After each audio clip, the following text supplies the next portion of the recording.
কল্পনা করুন রাতের শুনশান হাইওয়েতে আপনি গাড়ি চালাচ্ছেন আর আপনাকে যে ট্রাফিক পুলিশ আটকালো সে আসলে এই পৃথিবীতেই নেই।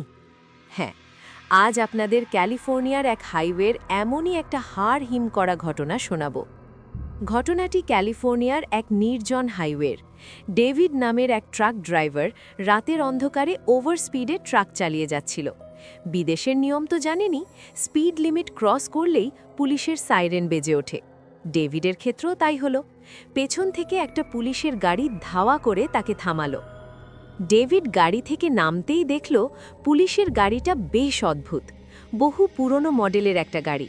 আর যিনি গাড়ি থেকে নামলেন সেই পুলিশ অফিসারের বয়সও বেশ অনেকটা। তার ব্যাজে নাম লেখা ছিল অফিসার আর্থার। তিনি গম্ভীর মুখে ডেভিডের হাতে একটা মোটা টাকার স্পিডিং টিকিট ধরিয়ে দিলেন। ডেভিড অনুনয় করে বলল, অফিসার, আমি খুব গরিব মানুষ, এত টাকার জরিমানা আমি কিভাবে দেব? কিন্তু অফিসার কোনো কথাই শুনলেন না।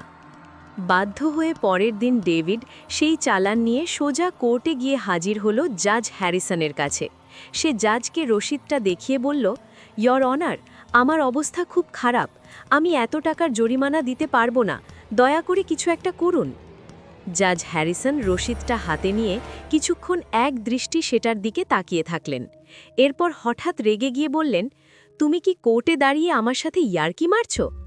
ডেভিড ভয় পেয়ে বলল, না স্যার, আমি কেন ইয়ার্কি মারব, কি হয়েছে? জাজ হ্যারিসন একটা দীর্ঘশ্বাস ফেলে যা বললেন তা শুনে ডেভিডের পায়ের তলা থেকে মাটি সরে গেল।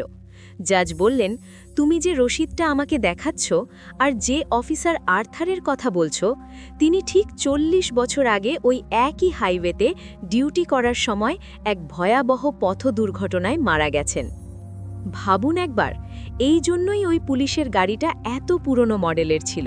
মৃত্যুর 40 বছর পরও সেই পুলিশ অফিসার ওই হাইওয়েতে নিজের ডিউটি পালন করে চলেছেন। আর আমাদের সমাজে মানুষ বেঁচে থাকতেও ঠিকমতো নিজের কাজটা করতে ফাঁকি দেয়। গল্পটা শুনে আপনার কি গায়ে কাঁটা দিল? রাতের অন্ধকারে ডেভিডের জায়গায় যদি আপনি থাকতেন এবং পরে এই সত্যিটা জানতে পারতেন, তবে আপনার রিয়াকশন কি হতো? আমাকে কমেন্ট করে অবশ্যই জানাবেন।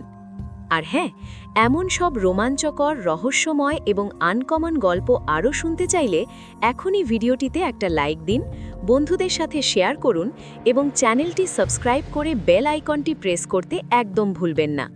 দেখা হচ্ছে পরের ভিডিওতে।